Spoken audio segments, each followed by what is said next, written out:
Well, good afternoon, everybody, and thank you so much for joining us today. Quite a number of you registered this afternoon, so I'll just give it a moment for the last few people to dial in. Presumably, anyone with audio issues won't hear me say this. I'm hoping that you can all hear me nice and clear. Would really appreciate a couple of comments in the chat box just to let me know that the audio is nice and clear. That would be greatly appreciated.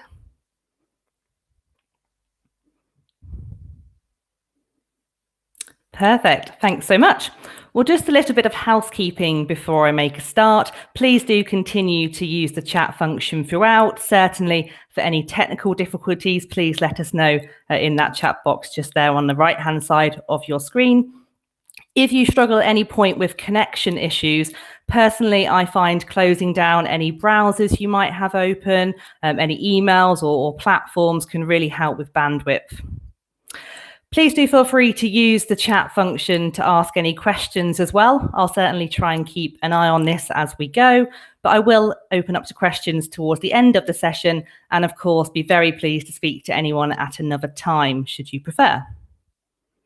So my name is Tasha Fry, and I'm a consultant at Johnson Fleming, part of the NFP group. We're really lucky to call some of you dialed in today NFP clients already, and so a really warm welcome to you. For those of you who are perhaps new to our webinars, thanks so much for giving us your time today. Now, particularly for those of you who haven't worked with us before, I just want to provide a brief overview of our employer services. We specialise in helping organisations get the maximum from their employee benefits. And we do this in the main by supporting with three key areas. Firstly, consultancy to help you to get your employee benefit strategy right. Next, administration, so you have the confidence the schemes are being run well. And lastly, communication strategies to help you and your employees get maximum value from their benefits packages. Being part of NFP gives us a whole range of capabilities, and we're really pleased we can support our UK clients with their international offices. We can also support your employees with their personal wealth and your business with insurances that might sit outside of employee benefits. Please do let me know if you'd like any more information, or if you're already a client, please speak to your regular consultant. In the USA, NFP is the 5th largest benefits broker by global revenue. We're fortunate to have over 65,000 clients and over 6,500 employees working out of 300 offices globally. Although, of course, most of our employees, like you, I expect, are based from home offices currently. Now on to today's agenda. Now, I've no doubt that well-being, and in particular financial well-being, is high on your plans. I've got nearly 5 minutes in without mentioning the C word, but the pandemic, I'm sure, has pushed this higher up your agenda. I hope today to support why we feel financial well-being is so needed in the workplace. I'm looking to give you some practical tools and ideas as well around how you can implement financial well-being or perhaps expand your existing offering. As I mentioned before, please feel free to use the chat function. I'll aim to keep an eye on this, but I'll certainly open for questions. And technology willing, I'm looking to have some audience participation as we go as well. So a couple of interactive questions planned. Now, research shows that as a nation, in the UK, I'm talking here specifically, we're statistically now more likely to be borrowers than savers. So we're in a position today where, as a nation, we spend more, we borrow more, and we save less. Now, the impact of this on our financial well-being is quite clear. If we wind back 2018, pre-coronavirus, just 30% of employees felt they were only just getting by. There's also a clear cost to employers, which was estimated to be over 1.5 billion in terms of lost days at work and lower levels of productivity. Even before COVID, 500,000 private sector employees attributed some time off to poor financial well-being, with over 4 million days of work lost. Now, if we fast forward to last year, the statistics, as you'd expect, are more shocking. 4 million more people were believed to run out of money before payday in September 2020 compared to payday in March 2020, before the real start of the pandemic hit. Now, the overall figure is staggering. More than 1 in 5 of us, or 11 million, that's a quarter of people of working age, running out of money always or most of the time.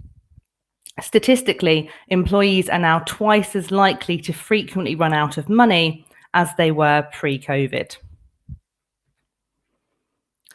Now, I'm sure this isn't a new word for most of you. For employers, it's been really challenging administering furlough where you've needed to via the coronavirus job retention scheme.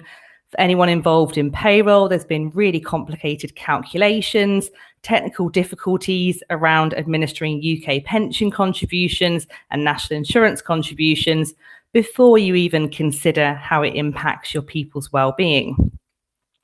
Employees are not only faced with the worry of pay cuts and redundancy, and as well these lower earnings available via the furlough scheme for those people unable to work at full capacity or on a flexible basis. So with this in mind, I wanted to ask you a question. The question I wanted to ask is, how many people of working age in the UK do you think recently rated their financial anxiety levels as high? How many people of working age in the UK would rate their financial anxiety levels as high? Okay, some voting going on now. I'll just give you another moment.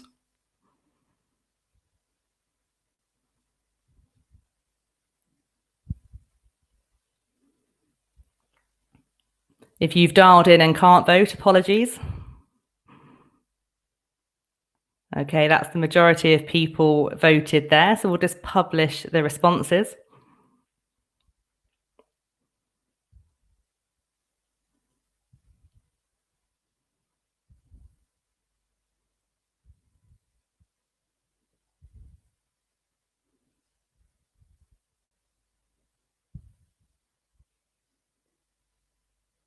%50 of you selecting the highest answer there.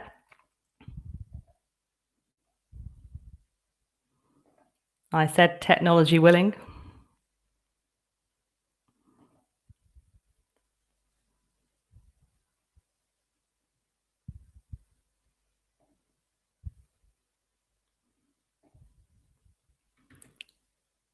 Hopefully you're back to the presentation now. And if you voted the higher answer, you'd be right.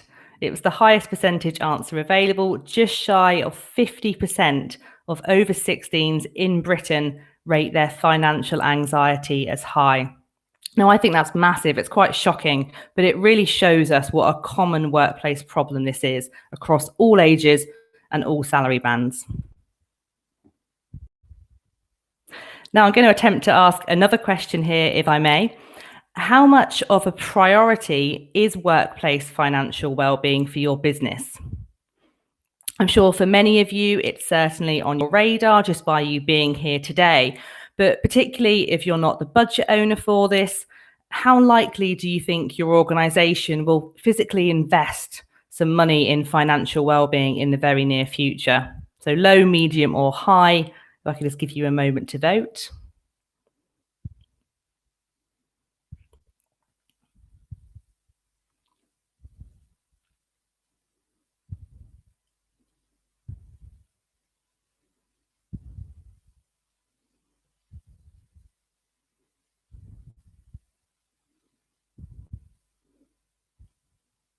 Okay, so that's the majority of votes in. And medium, okay, we're certainly having a lot of conversations around financial wellbeing. Certainly feel that it's pretty up there on everyone's agenda, but medium, quite an interesting response. Thank you for that. I mentioned earlier, NFP is headquartered in the US, and in fact, our research over there showed that 9 out of 10 employers believe it's in the top 3 components of an employee's overall well-being. If you have any global or US responsibilities and would like a copy of our US benefits trend report, please let me know. I'd be very pleased to send you over a copy. So moving on, what do we mean by financial resilience? And how can you improve this for your people? Well, I'll start where it's always a good place to start, with a dictionary definition. So financial resilience is defined as the ability to cope financially when faced with a sudden fall in income or unavoidable rise in expenditure. Now, I want to draw a comparison here. You might well have already established a really supportive mental wellbeing program. Within this, you've probably already got some tools that you give to people to help them cope when they experience an unexpected decline in their mental health. Examples could include providing counselling, perhaps via an EAP, or you might have appointed mental health first aiders internally to spot signs and support colleagues when they experience a mental health decline. Now think, do you have similar support available for when an employee's financial health might deteriorate? Now, I'm conscious that NFP exists to support employers, and you're all wearing your employer hats today, and therefore I'm keen to relate this back to the workplace. Now, there's a proven link between good well-being and higher productivity. So it therefore applies that where well-being is low or poor, productivity is too. If I can refer you to the pink triangle, I believe it's an isosceles, but I'm recalling school maths from many years ago here. So some of you perhaps homeschooling might well correct me. But the isosceles triangle is showing that where well-being is low and stress is high, then productivity is low. If you can therefore focus on improving well-being, you'll automatically reduce stress, and the result will be higher productivity. Now, there's 4 key areas we think you can help your employees with, specifically that will support them to be more financially resilient. The first of which is the ability to manage debt effectively. Debt is a problem across the board and at all pay scales. Secondly, arming them with the knowledge on how to save and how to save effectively. Next, how to analyze, understand, and change their spending habits. And to help understand this, it's all about goal planning and having a good expectation. Now, all of these 4 areas we believe can be supported by really good financial education and guidance. And we believe the benefits of getting this right will absolutely be a good return on investment. There's a clear financial reward for the business and potential for better profit and performance. Essentially, we don't just believe it's the right thing to do morally, but it actually makes good business sense. Rolled out well, financial well-being can add to your employee value proposition. It helps you to develop an inclusive and supportive culture within your business. And all of this essentially leads to greater organisation success. For your employees, the benefits are clear. They'll feel happier, healthier, and less anxious. This will inevitably allow them to make a better contribution to your business. So, what, in our opinion, are the 3 components of making your strategy a success? Now, I'd like you to think of this as 3 layers, a pyramid of 3 layers: strategy, education, and outcomes. And I'll take each in turn now. Firstly, strategy. Really think about what you're aiming to achieve. Even if you've already decided that financial education is something you want to roll out ASAP to support people in the current environment, do try first to think longer term. Think about how financial well-being ties in with your wider HR objectives. Does your financial well-being strategy need to be considered alongside your mental or physical well-being strategy?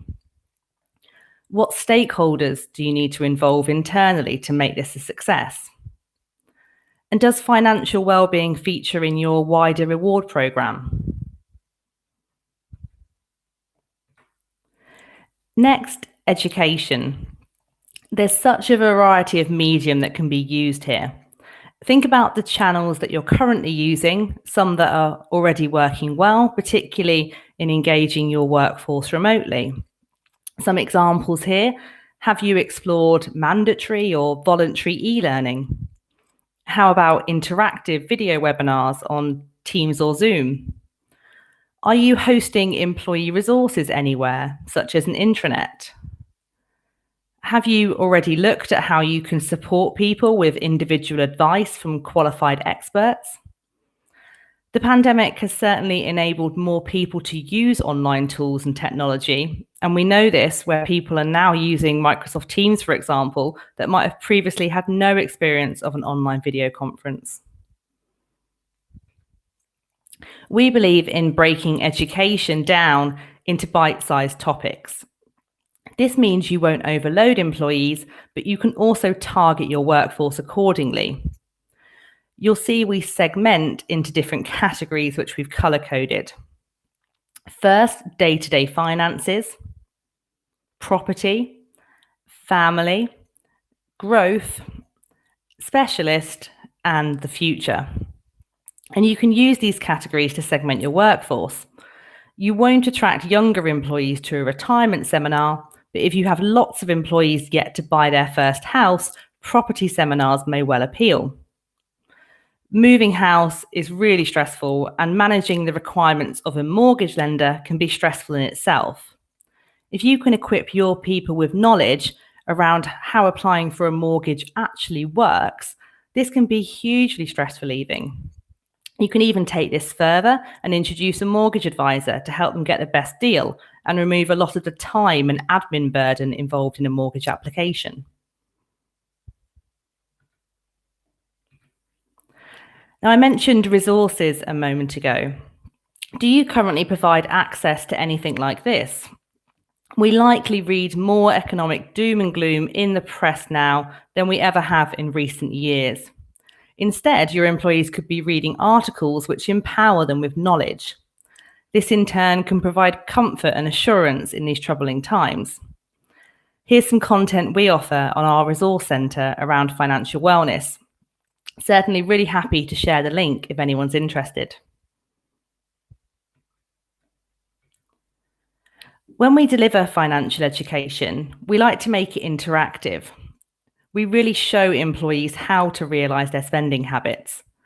This section prompts employees to list everything they spend and then break it down into what is, and importantly, what isn't truly essential. For example, could you really call Sky TV, Netflix, Spotify, or Amazon Prime an essential?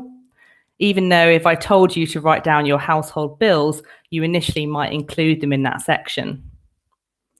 Without this granular level of detail, employees can't start to think about budgeting and making plans for their financial future.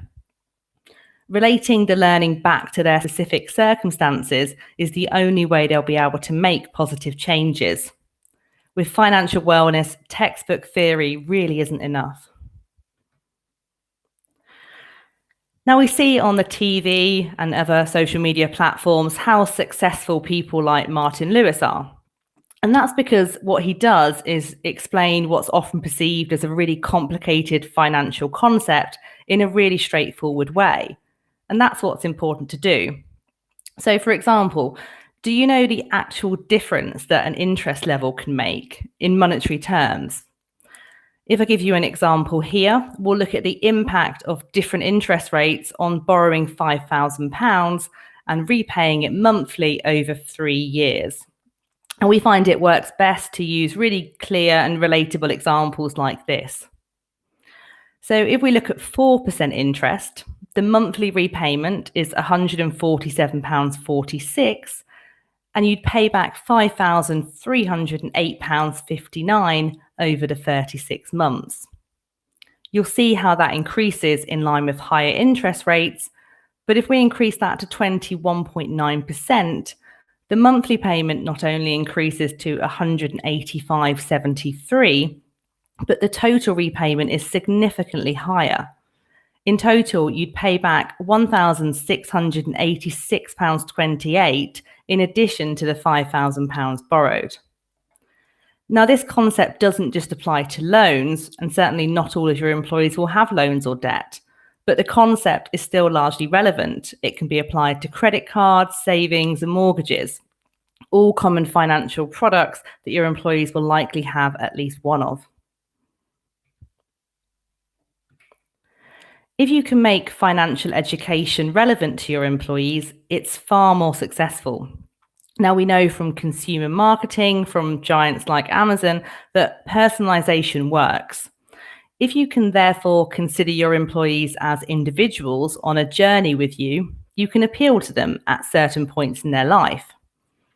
Simple HR data, such as employees' ages, will show you who's close to retirement age and who isn't. You can then use this data to send timely messages and target content correctly. We use our in-house pension administration platform to send targeted pension messages, and these are based on specific triggers, as opposed to sending blanket comms, which are largely unread, particularly when they offer no specific call to action. If you have technology available to do this, it works even better. We recently filmed videos explaining the employee benefits a company offered its employees. Now, by sending out these videos with 3 different profiles to choose from, employees were more likely to easily relate to someone like them, and the benefit instantly became more meaningful. We had really large open rates and higher engagement simply by providing content in this way and relating benefits to life cycle stages. For example, you'll see me in the middle. I filmed a video talking around life cover based on the scenario of having a young family and a new mortgage. Within this, I related back why life cover was important to me at that stage of my life. Now, the final piece of the puzzle is outcomes. We firmly believe that with a trusted solution, it's far more likely your people will act to improve their financial well-being. If you have great attendance at a session which covers something like debt or savings products, but you don't then provide a solution, Google won't provide your employees with much support, just a vast amount of choice. Choice is really paralyzing, and it's been shown by research that it makes you far less likely to act. You'll see here millions of results come up in Google if you simply Google how to help with debt or how to open an ISA. So if you put yourself in the shoes of someone who's struggling to sleep at night because of spiraling debt, if they turn to Google, where on earth do they start? If you can give your people the understanding, information, and then the products to support them, your people will be in a much better place to make informed decisions about their finances. Essentially, employees trust you, and you're in a unique position to provide trusted solutions. Signposting effectively to credible sources and support services can also make a huge difference. We've produced a COVID resource site, including some of these useful links. Again, more than happy to share the website with anyone who'd like the link. Now, within outcomes, we also think about your wider employee benefits. This isn't to say you need to go and take out loads of new products and policies. For example, if you're educating employees about savings and investments, have you considered your existing workplace pension? It might already have the option for members to open an ISA, or you could perhaps upgrade to give employees access to this type of platform. Are you able to facilitate financial advice for individuals that might have tax planning issues? Just a few ideas in the green circles here on the slide that you might not have thought about in the realms of financial well-being.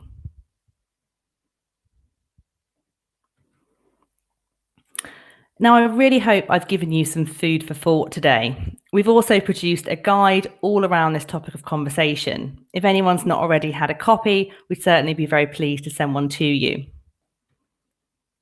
There's also a few diary dates I wanted to share.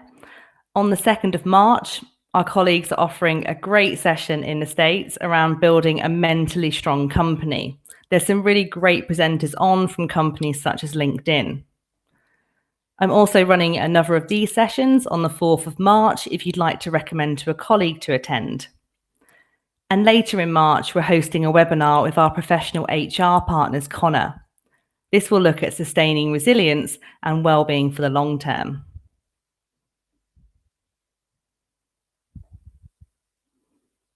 Thank you so much for listening so far. I'm just going to have a look in our chat box and just see if we have any questions.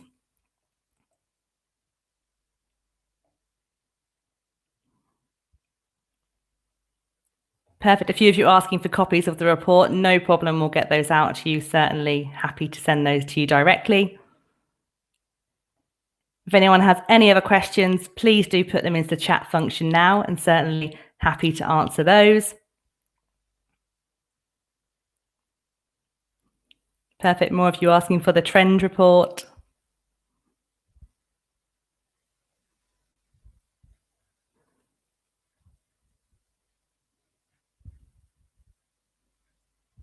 Perfect. Well, if there's no further questions, all that remains for me to say is thank you so much for joining us today. We certainly welcome the opportunity to speak to you on an individual basis and learn more about your organisation and your plans for financial wellbeing. But certainly otherwise, we look forward to seeing you again on a